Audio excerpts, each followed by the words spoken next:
Hello, everybody. Good evening, and welcome to this segment of teaching abroad, living abroad, learning to thrive abroad.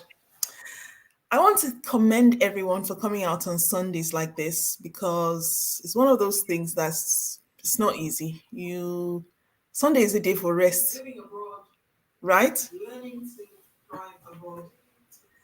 I want to commend everyone.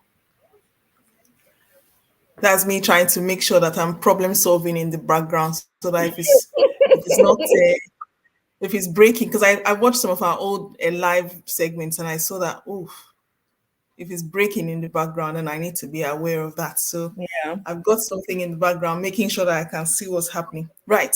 Okay. So thank you so much for coming on this live segment today, everyone. We hope that we can deliver as we've been delivering for the past few weeks. Before we start, I'll let Oyin introduce herself. The way we introduce ourselves all the time because, for people who are just joining for the first time, we want them to know that we're not just jumping into it and assuming that we know everybody. We want to bring everybody up to speed. So I'm going to let Oyin introduce herself.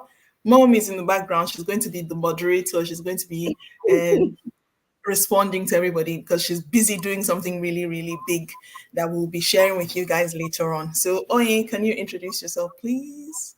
Hello, everyone. My name is Unyinye Anikwe, and I have been teaching for about 14 years now. I, I've had experience teaching in Nigeria and also at an international school, and I am currently teaching in the UK. I have both the US and the UK license, and I have a YouTube channel, Uni Anikwe. Happy to be here today. And I'm always happy to share this experience with you every Sunday. Are you tired? I am tired. It's been a crazy week. Oh, Yeah. I thought you were going to say it's been a crazy year. Whew, it has been Where's the fresh air? Finally, I'm on holiday. Are you on holiday I'm not yet? on holiday yet. Fingers crossed. I can't wait. Because Spain is a hot country, so we go on holiday earlier than everybody else. So yeah. Ah, whew, whew, I'm happy for that. It's now I need a month to get myself into that groove of normalcy again. At least you get your early morning sleep. Take your time to wake up from bed.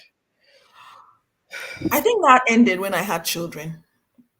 That ended when I had children because I can't remember the last time I slept up to 6 a.m.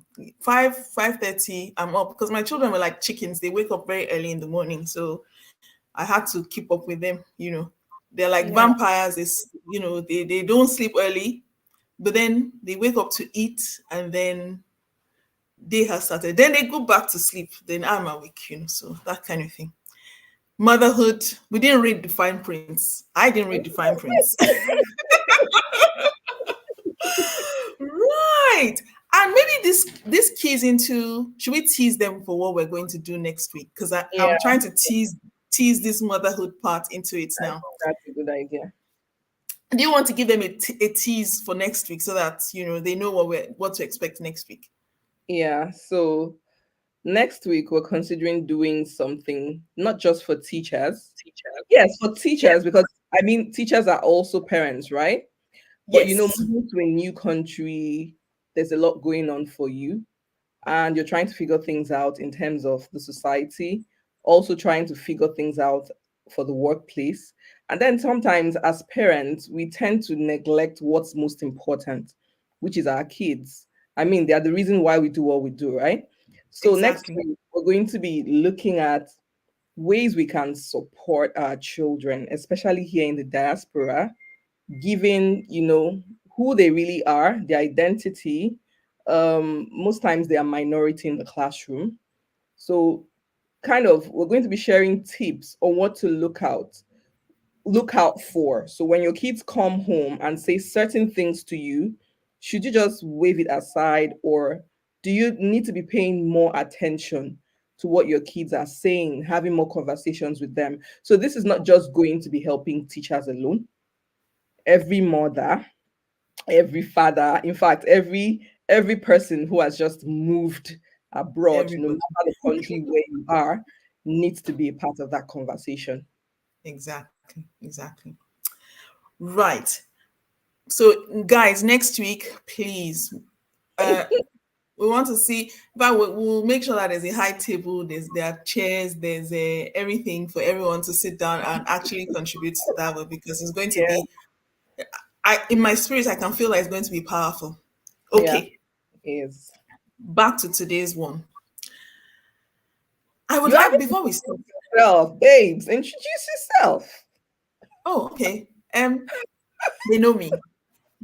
Diaspora Doodles, Janet, international school teacher. Yeah, that's me. I don't. Do you know what? Let's save that one a little bit. International school teacher. I work with primary school age children, and yeah, I'm just a fun teacher that likes to have a lot of drama so that the children can get into the group with me. Okay, before we get into today's talk, I wanted to talk about something that I heard over the week, and Okay. that is um, someone talked about our platform and raised a few concerns. The person said that, do we not think that this platform and us talking about the problems in our home country and some other parts of the world will now make these employers not want to hire them even more? My response was, the data already exists. There's lots of data done by the UNICEF, NERDEC, UND, UNESCO, all of them, all those UN country, all those UN organizations. The data already exists. Just because some people are not privy to that data does not mean that it does not exist. And just because maybe people have not read that part of the reports, the research and the reports they've already conducted, does not mean that the schools have not read it. Now, because the schools have read it, it's already out there. So what we are doing, we're trying to shed light on it and prefer a solution. Now, you will find out that every week we come here, we don't just talk and just run countries down. We talk about it and we offer solutions. Solutions that will be, oh, this is what happens, this is how to correct it. This is what happens, this is how we can correct it. This is what we've noticed, this is how to go about it. That way, we're not just running it down, we're giving a robust argument on how the problems that exist right now can be fixed. So I hope that anyone who has those kind of questions on their minds can listen to this and understand why we do it. We cannot solve a problem unless we name the problem. If we do not name the problem, then we do not know how to diagnose it and how to cure it. My mother-in-law, she's late now. She's Nigerian, and she had a thyroid problem, but she believed, her faith was so strong that she refused to take the doctor's prognosis. Because she refused to take the doctor's prognosis, she refused to take her medicines, because she said taking those medicines means that she's agreeing that there's a problem. Because she refused to agree that there was a problem and she didn't take the medicines, then the problem got worse. What I would have preferred, the me of today, not the me of back then, because we were very close, I would have maybe encouraged her to take the medicines, accept the name, take the medicines, claim her faith, and then cured the problem so that she doesn't become a statistic. So, what I'm trying to say is that let's listen to this broadcast with an open mind.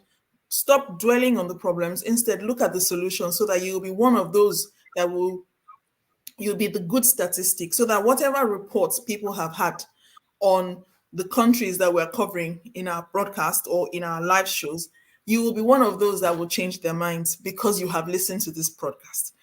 Okay. Yeah, I actually also think that this is a way of letting people know that we are now aware of are setbacks or shortcomings, and people are now beginning to, do better, seek ways to be better in their practice. So the typical Nigerian teacher, what they will expect from the typical Nigerian teacher is not what's obtainable now, because there are some who have stepped above that. And what we're trying to do is to ensure that everyone also goes with the program. So it's just to have an open mind and look at the whole Exactly. thing from a different perspective. Yeah. Exactly. So I hope that anyone who's worried about us exposing or washing our dirty laundry outside is convinced now with what we're doing and why we're doing this every week. Now, um, because we talk about how the culture differs, today's segment is actually going to delve into how the different cultures helps how the different cultures affect you and your first month, your first week, your first year. How long did it take you to blend into the system? It used to take me a while, I won't lie. Yeah, it took a couple of months for me to Hmm. actually blend in, because although I had worked at an international school, but it was US based, and it's Yes. slightly different from the way schools in the UK here are run. Some terms are different, the language is different, the attitude of the people is different. So yeah, Yes. it took a couple of months, but the experience I had kind of helped me transition easily, because I mean US is also a third world country. So although, I mean, not third world country, like US is an advanced country. So Yes. although some of the things might vary, right? The The culture in is terms still of the different. content, the culture, the way of life is still kind of similar. So it was easy for me to transition. But it took a But couple of months. Yeah, it still took a yeah, couple of months. I can imagine because even when I came from the US to the UK, it was I just felt like okay, there is full of Caucasians. I'm coming from a country that's full of Caucasians, and so it would be easy. But it wasn't the same. It was not the same. The procedures were different, the system was different, the curriculum was different, the subject matter and how it is taught was different. And i Yeah. and I struggled at first, but like you said, after a while you get used to it. But that's because we are coming from cultures that are similar. Imagine someone coming from a culture that is totally different, Yeah, so yeah, different. I can imagine. Now, the first thing is, should we start from when they get the letter to get their visas Yeah. sorted? See, because for So me, I'm doing a video, you can go. okay, so for me, No. whenever I got my hi, whenever I got my letter, my visa letter, that it was time to go, I used to be in such a panic. And that was why I made that video on what to pack, because it was just one of those things that I was not packing just for myself. I was packing for myself, my future classroom, my children, me, my documents, my life going forward from there. So the packing side, anyone who wants to watch that video, if you go onto my channel, you will find that video there. Now, landing in the new country, I'm going to talk about the international teacher route because it's different from teachers inside the UK. I know that the first week, the school will usually send someone to pick me up from the airport. So it would be someone picking me and my family up from the airport, and then we will be taken to a hotel. They will take us to a hotel. We'll stay there. It's usually for a week, and then but in that 1 week, oh my God, we have to find a house. We have to find accommodation, not find an accommodation. The school they always have a range for us to choose from because they will sort the housing accommodation. So they will have a range of houses for us to choose from. But look, you are choosing and working because you're going to school in the morning, you are going to choose a house in the evening, then you have children to take care of. It was manic. Sometimes they will send you like 10 houses because the agent is there, the school appointed agent is there to help us get the house, and then we're looking for the house, we're looking for just to be crazy. In the middle of all that, I have to make sure I'm there for my team building exercises because I'm supposed to be bonding with the old staff and I'm supposed to be learning from them and I'm supposed to be understanding all the rules and regulations they are throwing at me. Don't forget this, do this CPD, come and look for this house, do this. Children, get your children sorted. Your children need to have this and that because I'm a parent also. How did it happen for you? Yeah, I'm just smiling because I know the experience of my colleagues. You know what it used to be like for them is usually really overwhelming in a Crazy. new environment. And it's like once you get in the week before school resumes, Yeah, and lots of activities to help you integrate into the society. You need to open a bank account, you need to do this, yeah, you need, so it's a lot. yeah, But my own case was a bit different because you are an international teacher, right? So I had yes. already moved into the UK, although I came in after school had no just yeah school had already resumed when we came in, so we came in August. But thankfully we were able to get a house before arriving, Okay. right? So yeah, I didn't start, which was why I had to do supply teaching, because I mean schools had already Started. employed Yeah, must have been. Yeah, all that. Yeah, so I would say that what to do at the beginning depends on your own situation. So if you're yeah, someone who has just got a school in the UK or in the US, in a country where you have been, maybe you studied there and then you've been able to secure a job for yourself, it would be a lot different. So you'd be looking at trying to go on the school's website to understand the policies of the school, familiarize yourself with the curriculum you're going to be teaching. hmm. Um, Look at the That's another resources, story. look, look at your staff, the staff. Who do you go to when you have a problem? Who is your direct line manager? Who are the people you report to? What's the line of communication? What's the organogram of your organization like? Look at the school layout, because you'll be having new students as well. You should be able to Yeah, direct your students. You should be able to direct your students to where they need to go to. So, and ignorance is not an excuse for anything. So, no. you want to get on the school website, and as someone who has been employed, the school is also going to be putting you on so many other things. So play around Yeah. with, go on the shared drive, or yeah, on your whatever you, if you use Microsoft, whatever it is you guys use, just play around with Slow the down, resource. slow down, slow down. Remember, these people are not here yet. They're not here yet. This look, you and I know this because we've moved not once, not twice. People that are coming behind, they don't know this, so we have to slow down. Google Drive. I don't. Hmm. Slow down. Let's so that they can So absorb this because the thing is we with have about most, 25 going this yeah, September. with most schools, unlike Nigerian schools where you can't really track what has happened over the years, Yeah. with most schools, especially if it's an international school, teachers keep moving. They keep moving. So they always ensure data is a big thing. They have a place where they store all the information by the year. So this academic year, right? There's a folder for this academic year. Every information you need for this academic year is on that folder. At the school where I worked, we had something called Atlas.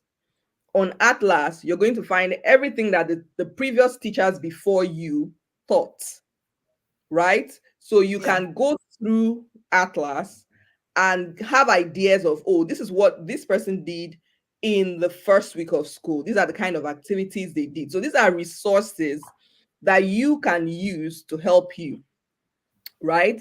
So familiarizing yourself, most importantly, with the school procedures. Safeguarding is a big thing now.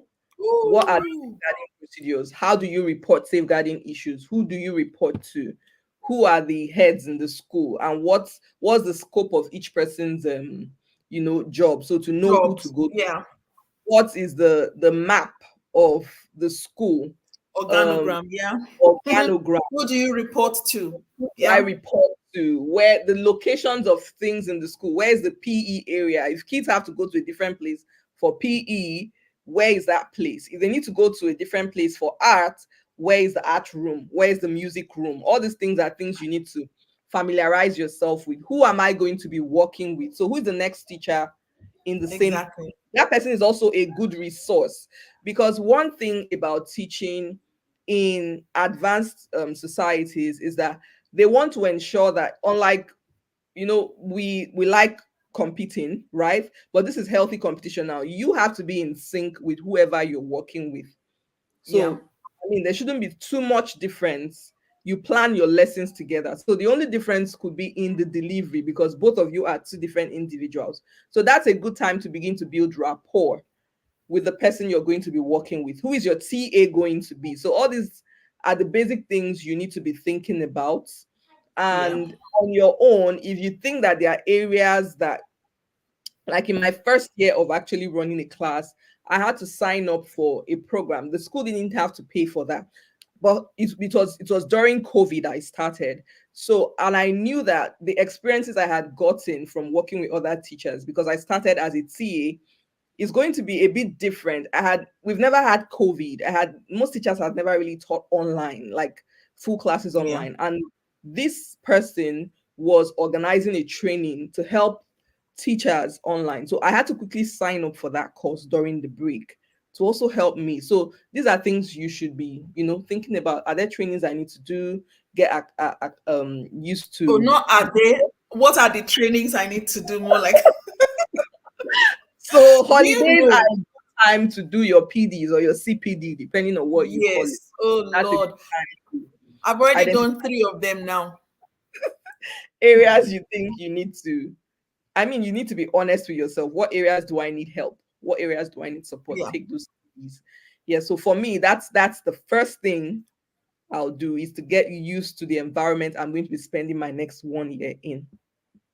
Exactly. Oh my God. I brought my folder, my diary. Hmm, this diary is like, hmm, see, because while all these things you are saying, that happens between work hours. After work, I'm looking at houses, I'm looking at fire inspection, I'm looking at ah hey, Shopping, I'm because doing you just all got a new house. You need to go shop for, things that used to make your yes. life comfortable. Do you know what? September is usually my hardest month, and every time I move countries, because and you wonder why I did it 9 times, right? I don't know. Maybe I like pain. You're really brave. It takes bravery to be able to, move While you're countries. doing all of this, you are also doing your visa. Mhm. You're doing your work permit, because usually what you do, what happens for anyone who is moving from one country to the other, when you first get there.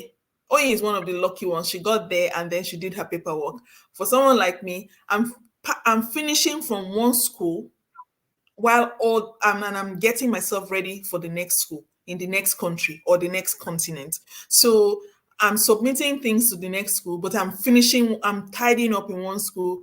It's always crazy, mad. Now, when you get into the next school, what you need to do is they will take you to get a bank account. They will take you to schools. The school usually helps you. Some schools will not help you. In the US, I didn't get any help like this. I had to hit the ground running. People just assumed I should have done my research. And I was coming from Nigeria where I was not used to doing that kind of research.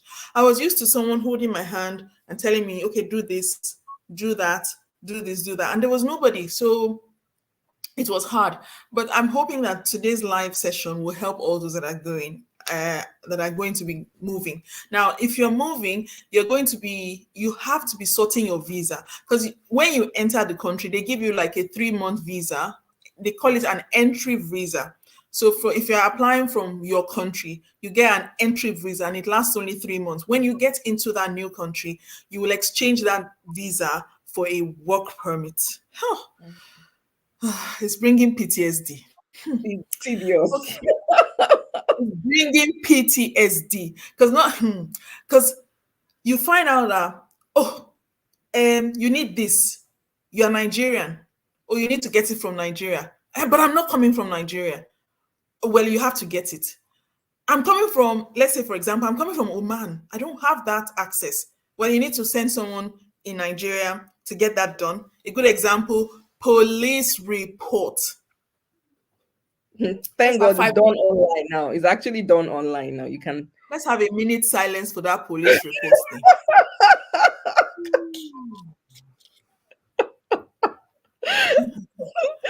Real minute silence. I'm coming from Oman.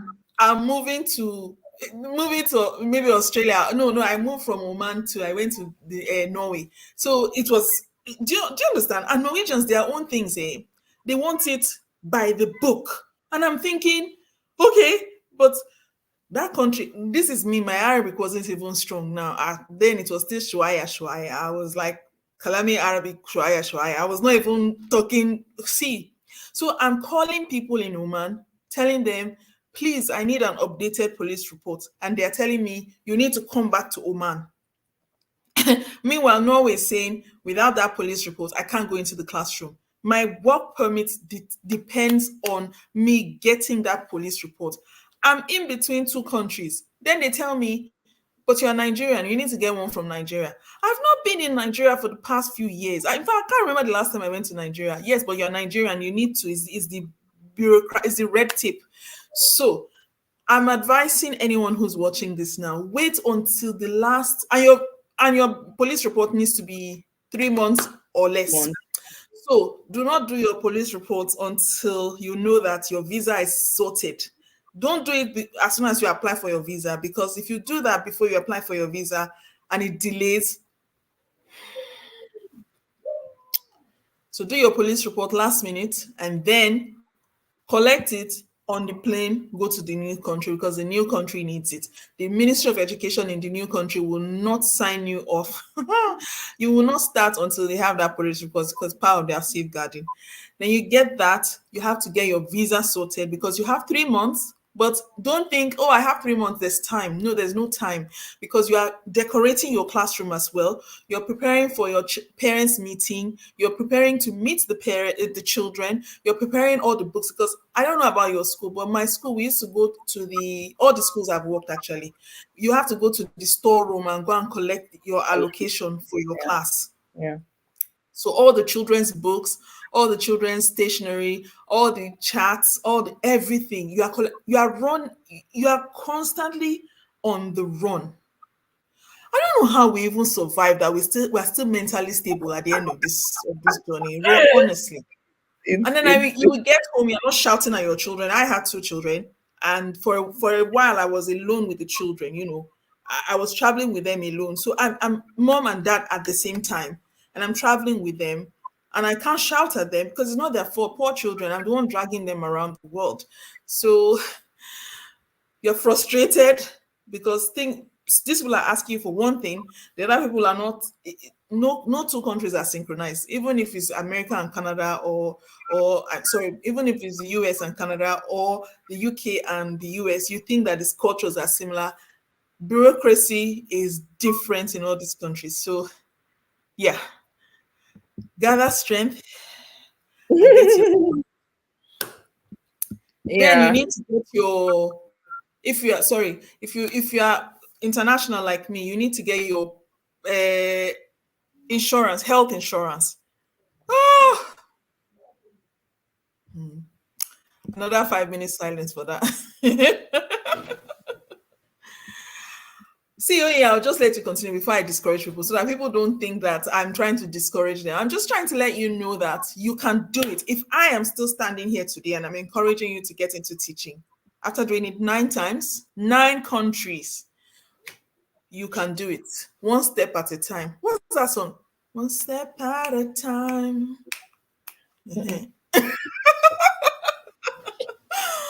Oh my God. Oh, we're Yeah. laughing. I like how we're laughing. We're making it seem as if it's a walk in the park.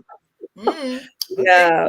Who always find a way to breeze through it by God's grace. In fact, So so you're thinking about the things you do even before school starts, yes. right? So that's That's how a big one.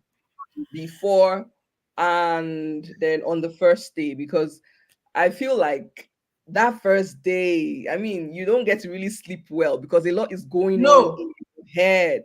You're thinking about all the what ifs, all the things that can go wrong, and how in your mind you can sort everything out. And that's why it's important for you to be prepared. Fine, your lesson, like I always say, might not go as planned, and you're not even really planning a lesson. So let's get into things you need to do before. So once you're Ah, done, familiarizing yourself with the school, you want to also go through the data of the students you're going to be working with. yes. I think that's So a class list. They will give you a class list. yes, there's a class list. There's also like a transition note. So at the end of the Yes. school year, every teacher is supposed to write a note. So like in the school where I worked, it's more like a spreadsheet. So you're putting in some things about each student. About the child. Yeah. Yeah, that is going to come handy. It's not like you should define your children from another teacher's lens because that's their own experience, Exactly. right? You're Mhm. going to be But it using gives your you own. at least a little bit of a It mind gives map. you, Yeah. it's more like a heads up on what to expect. So if you're working with kids like younger kids, early years, you're going to be getting, so even if they are new to the nursery or wherever it is, the school must have gathered some information in the course of admitting them to the school. Now you're looking out for kids that have allergies. What kind of allergies do they have? Because these kids are going to rely on you for their meals. Like they can't get their meals themselves. You're going to be the one serving them the meals. So you're checking data for kids who have allergies. Are there kids with learning needs? What did the other teachers, what were some of the things that worked in their previous class? So basically just trying to gather as much data from As possible. for your Yeah. students. And what I do is, if I feel like I'm not satisfied, not even if I feel like I'm not satisfied, I have this form that I give to parents on the first day of school. It's more like Oh, them telling yes. me, It's a folder. It's a yeah, send it home. yeah. On the first day of school, I always prepare a folder. Although before school resumes, I like to, like, in a nutshell, introduce myself to the, because you would have been handed the parents' information as well, like their email addresses.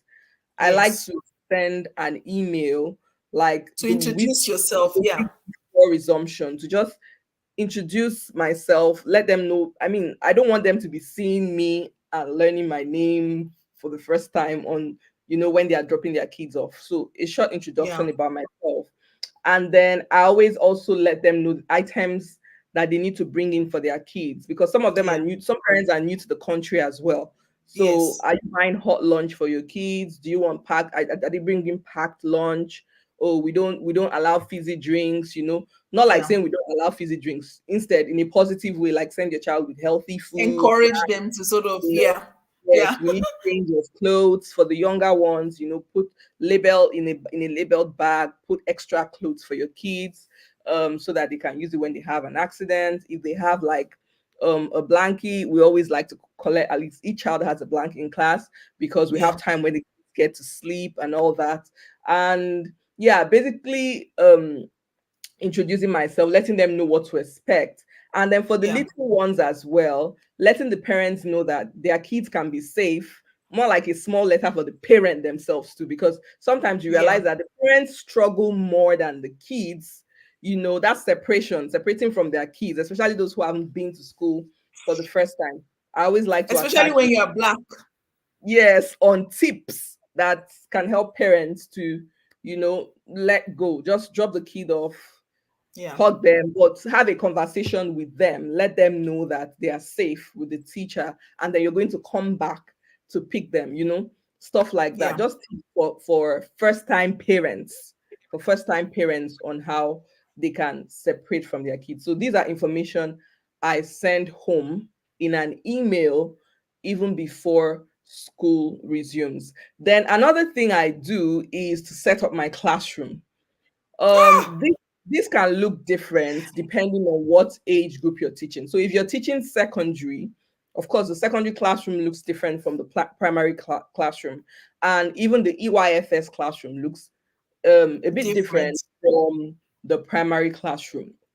So, but one thing to note is that you want to be organizing your classroom to be tidy, right? Things should be placed, like have corners where you place things and label them correctly. For the younger ones, you're labeling with pictures so that kids, because they can't read, right? So, but when they see a Yeah. picture of a toilet, they know that this place, this is the door that leads to the toilet.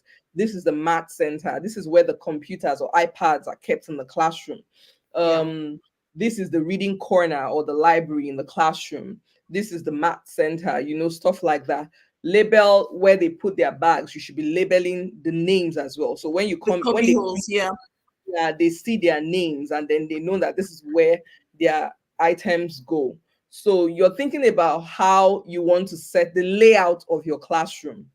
um these are the place. If the library is going to be here, maybe you want the math center to be there, or the reading center, sorry, yeah, the math center to be close to the library because it's calmer than where you have the dramatic play center. And so you're thinking about what you want the layout of your classroom to look like, and then you're labeling it, organizing it. I do not like to put up a lot on the wall because I know that for No. some classrooms, when you enter, you realize that even the I think the only thing I put up is I just put the schedule, the title. I don't even put anything yet because I want to Yeah, do because it. it's child centered. Yeah. Yes, I want to do it with the kids. So as we begin to do things together, we You begin start to to put put things up. up those things. So the classroom is a bit bare, but children should be able to know where to go to get the things that they need. And imagine a child walking into the classroom for the first time, because for the little ones, it could be their pictures, On the your wall, the self-registration. I love that self-registration thing. so when they Put come your in, name, they are remove seeing your their name from here, put it here to show that you are here. It's exactly perfect. stuff like that. So Yeah. you're thinking about, and the good thing is you do not need to reinvent the wheel. There are lots of No. resources out there for teachers, right? If you go on Twinkle, there are resources. Teacher pay teacher is one we used to use in the Teacher pay American, teacher. I yeah, in see. the American I've had school, a yeah. subscription since the beginning, and phew, Exactly. So you will always find resources, even as simple as going to Google to ask how do I set up my classroom. You're going to get resources. So holiday for teachers. I don't think teachers really have holidays because holiday I is have not 2 weeks. it's I not have really 2 weeks. holiday. No, my 2 weeks, So Spain, we're on holiday now. We broke up for the holiday on Friday, this past Friday, but I'm not on holiday in my head yet. I'm still in that hustle and bustle life where I want to sort out my display for next year. We already know, because before we leave, they've already done the scheme. Oh, this is another thing. When you get there, please make sure you use the people, the human resource around you. Your TA would know because she would have worked with a teacher from last year, and she would have been part of the people drawing up the scheme, because in the diaspora we draw up the scheme after Easter, so that if there's any problems that we need to troubleshoot, we do it before we go on holiday, Yeah. so that the publishers can deliver the books in case there's any change in anything. In Nigeria, I realized when I worked there, for the 1 year I worked in Nigeria, I was trying to get people to organize the scheme from after Easter. And they were looking at me, no, they do it in August. How can you do it in August? That sort of thing. So please have it in mind that the scheme has already been drawn up for you. That's why Oyin is saying, don't reinvent the wheel. Don't go and kill yourself for lesson plan. No, no. They've already drawn up the scheme that you're using in September. It's there sitting down, it's carved in stone. Nobody can change anything now. You just tweak it. So just when you get there, make sure you use the resource of the people around you. If they give you a TA, grab your TA. Your TA will know, unless your TA is new herself. Yeah. There was 1 year I had a new TA, and she was lost. I was lost. It was chaos. So, but if the TA doesn't know what to do, grab a teacher. This is where you start making relationships, you building relationships. You have for those of you who follow me on Instagram and TikTok, you see, I always say my work bestie, my work bestie. I do have a work bestie. On every continent, I've had a work bestie. Valerie, I know you will watch this. This is you. June, Mhm. You guys be watching this. So, guys, it's make use of the people around you. They will give you, ask them for the first lesson plan for the first week, because that will set the tone of your class. If you miss that first week, you can still get it back, but it's not the same. The parents will be judging you, the school will be judging you. You are trying to settle into the country, so use the people around you. Be sweet, be nice, be the cute girl next door. What are we doing next week? I know the lesson, the scheme is already set up, so that it is with that scheme that you will now do what Oyin is saying now, that you set up your centers. Some schools work with centers. I've worked in schools where they use the IPC and the IB. You set up your centers according to the theme that you are teaching that term. If you are doing it with the national curriculum for England and Wales, or the national curriculum in the US curriculum, you they usually have class themes for the whole year. So, but in IB, you have themes for each topic that you teach, and you change your displays regularly. Now, using the people around you, using all the information that you get, means that you have to be a big learner. That first year, that first month, you are the biggest. In fact, every day is a school day, and make sure that you are the one sitting in front of this of the class. I'll say it again. When you move abroad, your first month, every day is a school day for you. You are the one learning the most. You are learning rules and routines, the way the children are learning rules and routines. You are learning people's attitude to work. You are learning people's disposition to you being new in the school. You are learning the parents' attitude. You are learning. You are continuously learning. And this will help you a lot, because some people end up running away middle of the year. Some people end up with depression. It's not because you are not good, it's just that you are in a culture that is different from your own. So you are like, the river is moving this way, you are like fish swimming that way. And unless you get the idea that you have to swim with the current, it will be really hard. Oye, do you want to say something on what I wrote everything down? Research. Yeah, so research, you must have done your research about your students before, and you're researching the expectation for the school, and you've prepared your classroom, you've done your research on the PDs you need to take, you've done your research on how to set up your classroom. And now maybe it's the first day of school. How do Ah, you actually, that one can be really nerve-wracking. So the kids are here, the parents have dropped off their kids in the morning, ah, or the kids have walked into the classroom in the morning, and you're wondering to ah. yourself, what, what do I do with these children? Okay, so I would say that it's Screaming very important. children, they'll be screaming, especially in the early years. They'll be Some of them they screaming will their heads off. cry. Sometimes you have like five kids crying. You Four, might five. just I used to have the whole class crying. Yeah, there were times we had to send for the principal, the curriculum coordinator. Everyone is in the classroom trying to, because I mean, two teachers alone or three teachers alone, we're not going Cannot to do be it. enough to calm these kids. So instead of, at that point, if you're an early years teacher, you're not focusing on teaching the curriculum, you're focusing on No, get the kids to adapt to where they settling are, them in. right? So, and then if you're teaching older kids, like maybe kids, although I'm EYFS, I've had the opportunity or the privilege to work all the way to year five because I was a TA, so I was working in different classrooms, right? So Yeah. if you're working with older kids, then you want to be building the routines, procedures, and setting the expectation, right? And you want to be doing this from the first day, not like shouting at kids or throwing rules at them, but so for In fact, that's example, not the time to shout at all. That's the time that if you feel yourself getting stressed, you can feel your blood pressure rising. Take a deep breath. I think I learned something along the way. The more anxious I got, the lower my voice went. Because if your voice is loud, the nervousness comes through, and it people will perceive it as, that teacher is very aggressive, that sort of thing. mm, So try and calm yourself as much as possible. I think the first I learned over time that the night before the first day of school, I sleep with this meditation app where it's like just calming me down so that I'm as calm as possible. It's a very nerve wracking period, especially if you are doing all the other things that we've just said that you'll be doing. So yeah, Yeah, it's don't be afraid to do brain breaks. Don't be afraid to like play games. Like ease up on it shouldn't be like academics.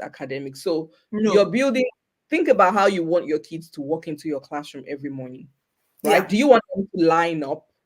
You give them a fist bump at the door. The first yeah, day of school is the best time to start that. So yes, whatever expectation you have for the kids, you yeah, want to start it from the first day of school. yeah, Sometimes it's really hard to build those routines because I remember like when I was working in kindergarten, the kids would maybe stand up and not push in their chairs, and then would sometimes go, okay, you know what, we're going to try this again.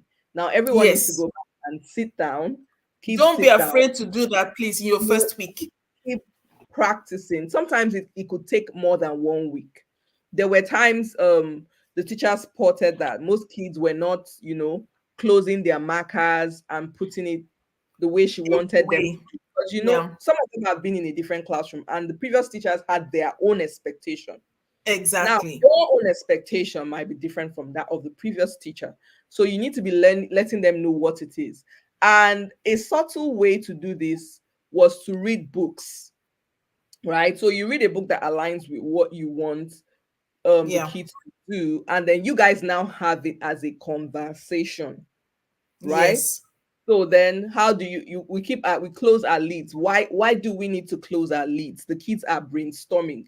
This could be something you're doing for writing, right? You're reading a Yeah, book about how to maybe tidy up the classroom, and then you're asking questions during your mini lesson. You're having that conversation. Then the kids then go back and maybe draw pictures, and then you're expecting them to implement what you just taught them. And then yeah, you walk around and you're like, oops, I noticed that some markers are laying around. And you see that the kids quickly, grab they want to go around, tidy up. So very you need to, quickly. you, In my you, first week, they don't even look at me. They look at me and say, "What's that one saying?" You know. you need to, you need to go over some of these things, these routines over and over. How do we talk on the carpet? Do you want them to give a thumbs up? Do you want them Yeah, to cross their fingers when they want to use the toilet? Do you let them know how you want things to run? And this is not just for exactly. the little ones. It works the same way. Because I remember when I was in year 4, the kids already It's the same understood. thing for the whole of primary. Yes, the kids understood Yeah. that when they walk into this teacher's room, you have to walk in silently. With my, I Drop say your inside voice, bag. outside voice. Yes, Yes, there's outside voice for playground. you have your activity, your worksheet on the table. No, your book on your right handwriting book. She was really big about handwriting. You have your handwriting book on the table. Yeah. So from picking them up from the playground, I was a TA at the point. I picked them up from the playground in the morning. And I then you help them take them. calm down. As we walk back to the classroom, they are reminded of the expectation. And they Yes. also know that I don't talk to you, even as a TA. Once I turn back, everybody knows. I mean, you know the Yeah. expectation, right? So we have Yeah. to, calm the kids down outside, and then that helps the kids, walk into the classroom quietly. And then there's music in the background, music that the kids Yes. actually enjoy. So everybody understood that routine from day one. And that was able to, the thing is, if you're able to set those routines and you're At the consistent, beginning. Yeah. because it's important to be consistent with these things. If you're able to keep up with them, you realize that the whole year, like you set the tone for the whole year. So you have Yeah. less to deal with. You're dealing when there are issues that arise. So there should be teachable moments. Issues arise, solve those issues. Don't allow them to just go by. To Because the more you fester. allow, yes, things go by, you realize that because towards mid-year is always really You chaotic. So all you've those not things set break the down. Yeah. you've not set the routine from the beginning, then you're going to really struggle Yeah. as it, right? To be hard to change certain things in the middle of the year. So you need to be thinking about what your expectation of your classroom should be, and then Exactly. try to start putting these things in from day one. And if you're wondering what kind of activities you can do on the first day of school, it could be a word search, it could be games to That get won't to work know for secondary. for SWOT set will not work for secondary. I'm talking about primary now. Games to When get you to finish, know, I will cover secondary. like you have conversations with the kids. Maybe read a book like David Goes to School, or for kids Yeah, that are crying, The Kissing Hands, depending on what class you're taking, or The World's Best Teacher. An activity for that would be you guys can have a conversation about what you read in the book, then maybe create an anchor chat. What's their expectation of the best teacher? What's their expectation of the best student? And that is a way for you to build connection. There are name games as well, because you might not be pronouncing the kids' names correctly from looking at the list. But as you get to meet these children every day, you get to know them better. They correct you on how to pronounce their names. yeah, For the little ones, we always have little bags where we put things in there. yes, So if I'm teaching a lesson about getting to know me, I could have a spoon or a mixer. I pull it out and the kids can guess, oh, she likes to do this, she likes to cook. That's a game you can play. Or if it's for the EYFS, it could be picture of a turtle and then you have a rhyme for that turtle. The yeah. picture of a spider and then you sing Itsy Bitsy Spider. So yeah, there are activities. Don't feel pressured to begin to teach the curriculum from day one.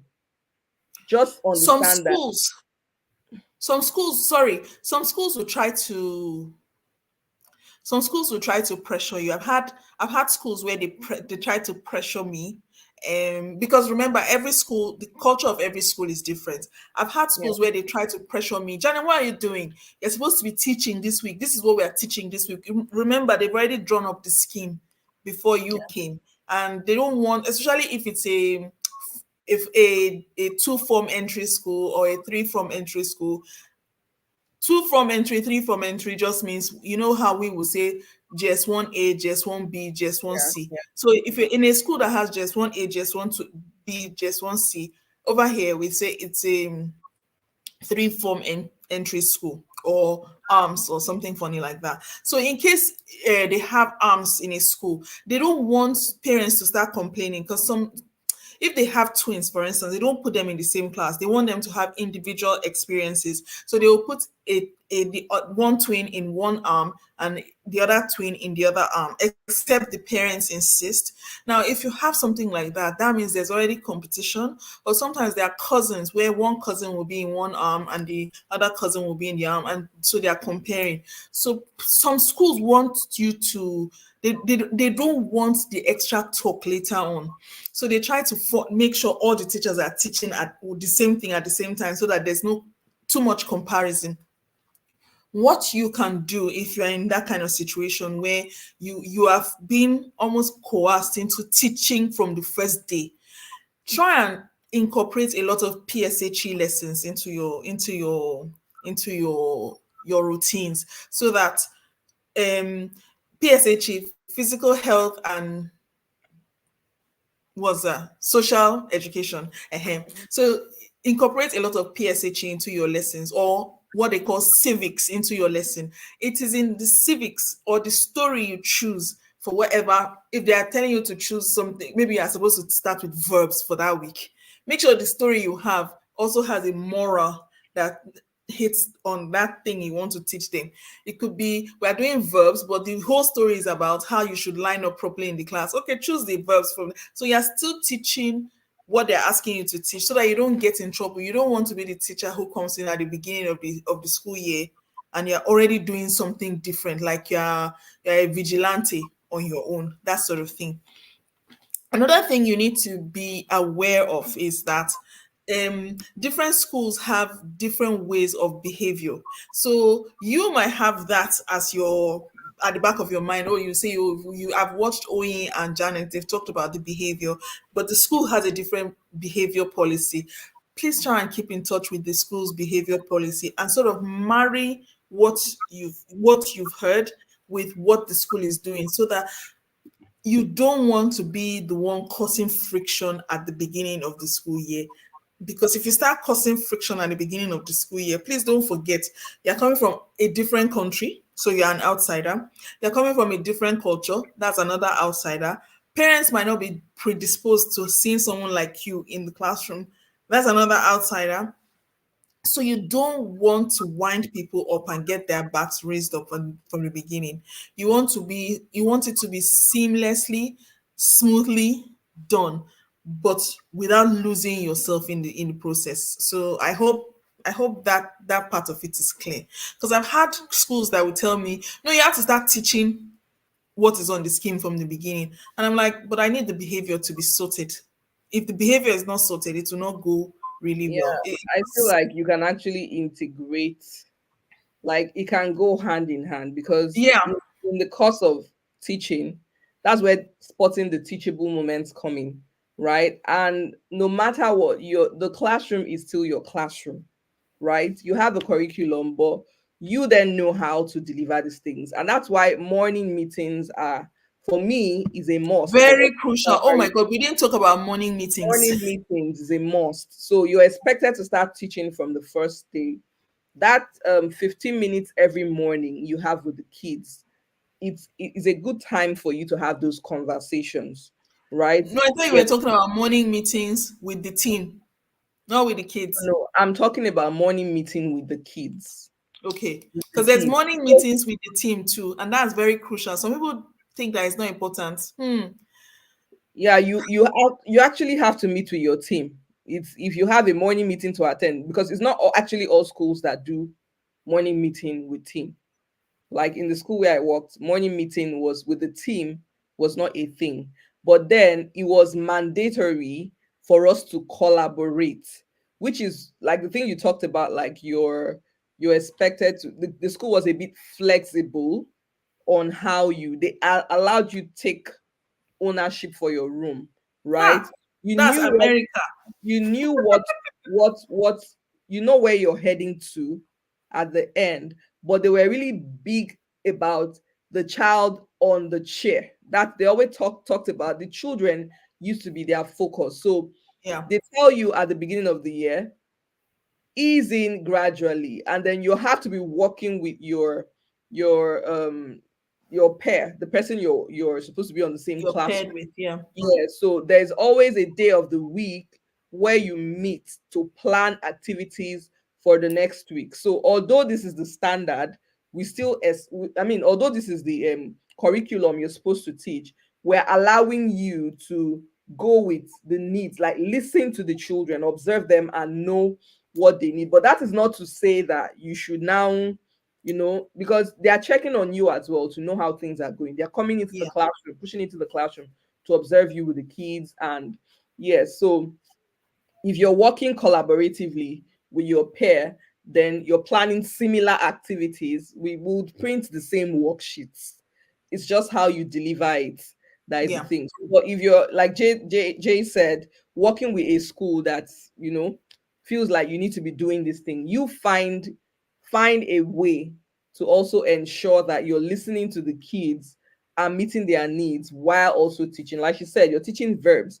Think about a book that you can read maybe one page or one chapter, not really one page of that book you can read that will both teach what the school expects you to teach and still cover the behavior aspect. And spotting teachable moments is also very good. So when you find something comes up, talk about it. That can be a way to like let kids know, okay, you shouldn't be calling out in class. Okay, this is yeah, how I want you. If you need to use the bathroom, or guys, I think we should come up with an easy way for us to, communicate when I'm talking or when we're having a conversation, because we want to we want to ensure that everyone feels respected and valued. So, what are if we need to go to the bathroom, what do you guys think? What sign do you think we should use for bathroom? And the kids are yeah. like, let's do two fingers like this. You could just draw two fingers on the ankle chart. So each time we go to the bathroom, we use two They fingers. just show And down. this can be done like in a space of 10, 15 minutes, you're done, and take ownership of your class. Just know how to balance your time, teach what needs to be taught and still listen to the needs of the kids, because Of the in children. the end, the children are they are more important than that curriculum. If they are Yeah, not comfortable, if you're not managing your room well, the same people who expect you to be able to teach from day one expect you to be able to set some rules in place to be able to manage your classroom. exactly. Your discretion now to know how to balance things out is Yeah. very important. I think for secondary, how I would start the secondary year is that I can see someone said games and critical thinking activities for secondary. Yes, I always use escape room. Woo! I love escape room activities because it's more of their age. It's more of a there's a bit of vibe to it because you don't forget secondary age children, that's from 11 to 16 especially. They're at that age where they think they're too cool for school. They feel like, what are you telling me? I'm no longer a baby. I'm not in primary anymore. Don't tell me this. Don't tell me that. So if you go in with brute force, you will get force in return because physics say for every reaction there's an equivalent reaction. So that kind of thing, you have to learn how to build mutual respect in your class. I think that's the best thing for secondary. Yeah.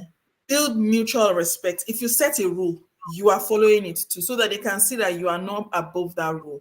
Always sort of try to, because that's when they get to the age where they start developing and there's puberty going on. There's a lot going on in their lives, to be honest. So you have to be able to. Is that my phone? Is that your phone? No, my phone is not. Somebody's Is that phone is ringing. someone's wondering? It's not, maybe from outside your house. I don't know. I hope There's it's no not my house. Hmm. Okay.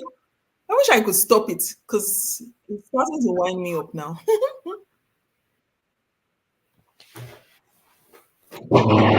Excuse me, guys. Sorry. It seems like it's here, but I can't find it. Anyway, so yeah, the first thing I would say is that with secondary children, you have to build that routine with them. You have to understand them. You have to give them a chance to know that you're an adult. I respect you as an adult, but I need you to respect me too, so that this classroom will have it will have a good vibe. If they do not follow the rule, don't shout, don't insist.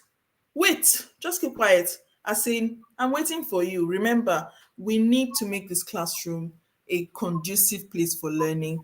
They also need some sort of independence. With primary, I find that their independence is promoted but restricted. With secondary, it's promoted a lot more. And you have to just sort of follow their needs in a way. Another thing with secondary, they come in the morning because they are independent, they are big children. I don't need to talk too much. What I used to do is that I used to make sure that there was something that they used to do. So we agreed as a class that they will always have, I would have marked all their work. So they would come in the morning and they do their corrections. That's it. If you've not finished your homework, I'm not going to chase you. That is the time for you to finish your homework. The 15, 20 minutes that we have in the morning, that's the time for you to finish your homework. And then let's remember that secondary children, they don't have a class teacher that is in past their pastoral carer. They have a class tutor. Now, as a class tutor for secondary, you're like the form master. Is that not how we say it in Nigeria? We say form master. You are the one in charge of their PSHE lessons. Nobody will tell you that, but once they give you a class tutor role, you know that that's what you are doing. You're the one in charge of civic. You're one in charge of health education. You're the one in charge of um, j- documentation and all those kind of things, especially as they move towards writing SATs for the US or writing IGCSE for the UK and all those other things. Another thing I used to do with secondary was that I used to let them form the rule. I don't form the rule. I know what I want the rule to be. So I would ask a question. So what about, for example, what about toilets? Do we just let anybody walk out of the toilet? So we all sort of devise the rule together and then it goes from there. I think Now, that forming the rule, letting them form the rule actually applies to to Oh, primary as well. yeah, as well, yeah. Yes, And it does. yeah, It does. Because they feel like they have ownership. Remember, ownership, it's yeah, children centered, not yeah. teacher centered. Another thing that we need to be aware of as we work in the diaspora is that deadlines.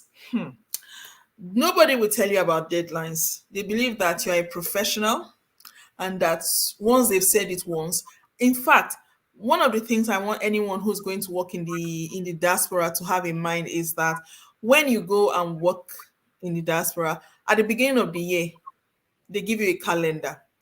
They will not remind you after that. Your calendar is given to you at the beginning of the year. It's up to you to follow it or leave it. If you leave it because you are waiting for someone to remind you at staff meeting, you'll be surprised you'll be the one standing there just holding your shame in your hand, thinking, or holding your self-esteem in your hand, wondering how did you'll be thinking of all the different things that got you to that point. So there's a lot happening, especially in your first week, first month of school. And I always suggest get something like this. It doesn't cost so much. There was a time I was using this as a side hustle at school. Let me bring it to the camera. There was a time I was using it as a side hustle. I was creating journals like this, and I was giving it to them at Christmas, and then they loved it, and then they will order some from me and send it to their teacher friends for Christmas. They will wrap it up and all those kind of things. But it's really, really crucial to write things down. Why? They will not remind you twice. Unfortunately, nobody will remind you twice. If you are given a deadline, for example, children's data should go out. The first reports that we write is usually in October. Now, that report is for to say how the children are settling in. Now, if you're going to write reports in October to tell the parents how the children are settling in, you're not going to wait until a week before the deadline before you submit. I always give myself, so if the deadline is October 15th, I will give myself October 1st as my deadline. So that way, because I'm the kind of person that works when I have less time, when if I know that I don't have enough time, I work in the time I've got. So I try to reduce the amount of time that I've got so that in case it spills over, then I'm still within the deadline period. So if the reports are going out on the 15th of October, school will want it by the maybe 7th of October. I will make sure that my reports are ready by the end of September. What do I write? You see all those first day that you are writing, all those rules and regulations with them. Just note one thing down about each child. It's just easy, and this comes in really handy. You just put the child's name. Just scribble something, scribble something, scribble something, so that when it's time to write the report, you get this, and you will find out that you have too much on the child. Just scribble it down. Even if you don't scribble it down immediately, you go home, try and remember what has happened at school that day. It might be I like to do it in the morning when I'm on the toilet, when the house is quiet. I pick up the book and oh yes, this one, something happened. Oh yes, I have to remember this. Oh yes, I need to remember this. So that I start keeping all the data. And by the time it's time to write the reports, it's a breeze for me. I just type it all out because I've already done the reports. I note everything down. And this is not just early years or primary, even for secondary. I write things down all the time and I keep up to date with this. Another thing that you should always have in mind is that at Christmas, how many reports did you said you how many Yeah. reports did you get? Two progress reports and two normal reports. Now, because I've worked at different schools all over the world, the schools differ the way their reporting system is. At some schools where I worked, they had October, Christmas, Easter, and then summer. Some schools will have the first week we had reports. That's their settling in reports. First week, it was just too much.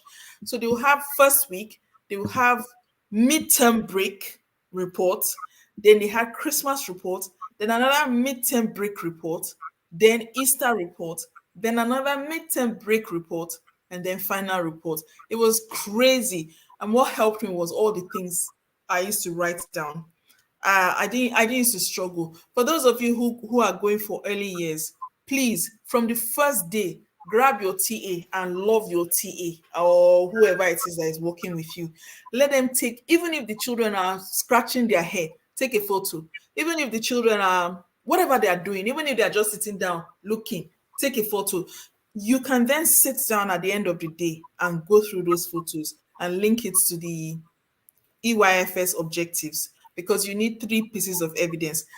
Let your TA, my co-teacher, that's what she used to do. She used to just she was always with her phone. She was newly married, so she was always chatting with her husband. She was not supposed to have her phone on her, but I decided that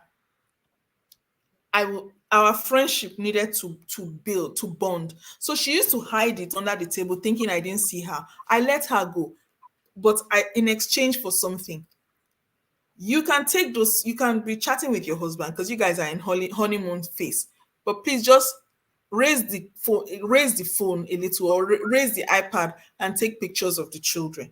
So she had hundreds of photos. By the time it comes to half term, she had hundreds of photos because she wanted to chat with her husband.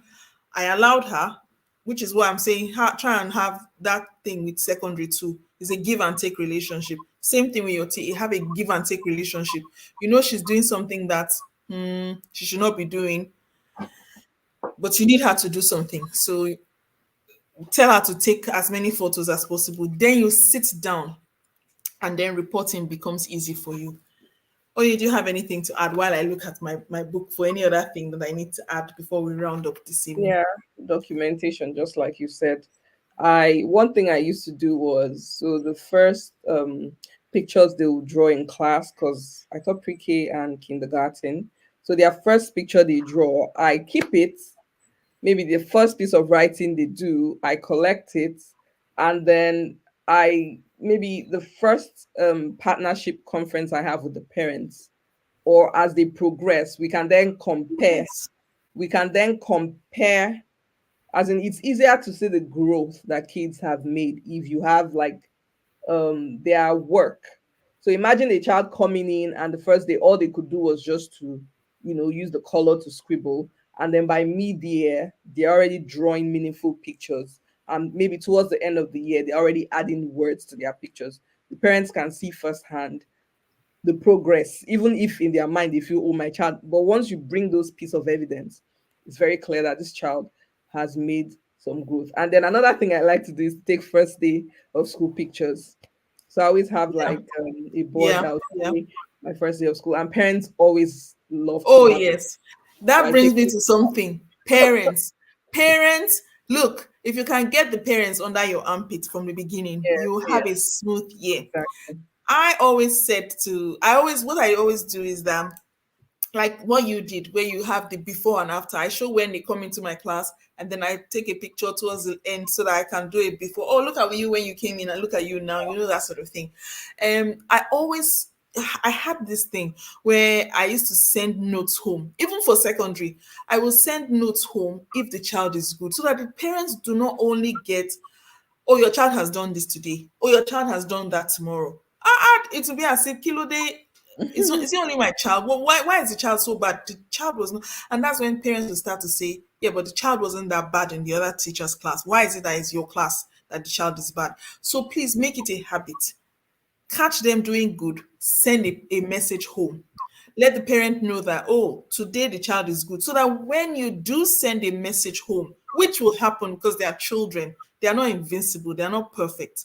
They will do something that will make you go, kilo day. So if you try and send a message home to say, oh, the child was good, you know, then it comes to, do you know, I can see what happens. One of my students that was calling me on Skype, or no, sorry, Teams. Mhm. Because they're like, Mrs. Vallo, we'll not see you tomorrow. It's okay. You can rest. Me, I'm resting now. Okay, so yeah. So please try and send a good message home, because chances are, if you can catch the parent, and the parent sort of understands that you are fair, when you need the parent to help you with the child, even in cultures where their attitude is laissez-faire parenting style. If you can catch that parent when you do need them to help you to get the child straight, then it will be easier for you. Oh my Lord, is there any way we can exhaust this first month? I think we covered the basics. Yeah, the basics. We just talked about the basics. Yeah. We talked about the basics. I hope that, I mean, are there, someone said, oh, yeah, your daughter is cute. Oh, yes, she is. Okay, we didn't get a lot of questions today. Thank you. No thanks. It's Sunday. People are tired. It's that time of the year where reports, exams. I Or maybe know they are trying to take in everything. Like, I be scared them away.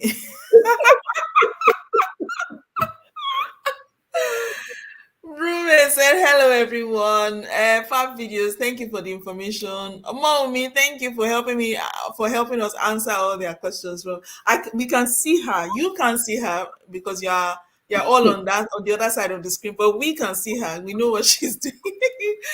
So thank you so much. Is there anything that we need to add? I guess if you have any questions, feel free to drop it in the comment section of this recording, and Yes. we need to try our best to answer the questions. Yeah. First week at school, you will be fine. You will be fine. The visa, oh, thank you. Please throw the love for them for me too. You will be fine, guys, and everything will be smooth sailing from here on. Have a wonderful weekend, everybody. Hello, my love. She's in the back. She's saying, your hair is nice, darling, at Oye's daughter. Oh my Lord. Please come and show yourself so that all the compliments are coming to you. Say hello. Hello. Oh, we're stealing your mommy again on Sunday, aren't we? Yeah, we're always stealing your mommy on Sunday. You should join us, really. Ready Sunday. Yes, we always steal her on Sundays, don't we? We're sorry. Mommy's trying to help other people so that their lives will be easier. Yeah. Thank you. See, I'm asking for permission. Yeah. In a subtle way. Thank you so much, guys, for joining us. As you can see, our children need our attention, and I'm sure your children need your attention too. So have a beautiful week ahead. Yes, she's doing it. Thank you so much, everyone, and have a good night. Bye. Good night. Tooth Fairy has come to her teeth.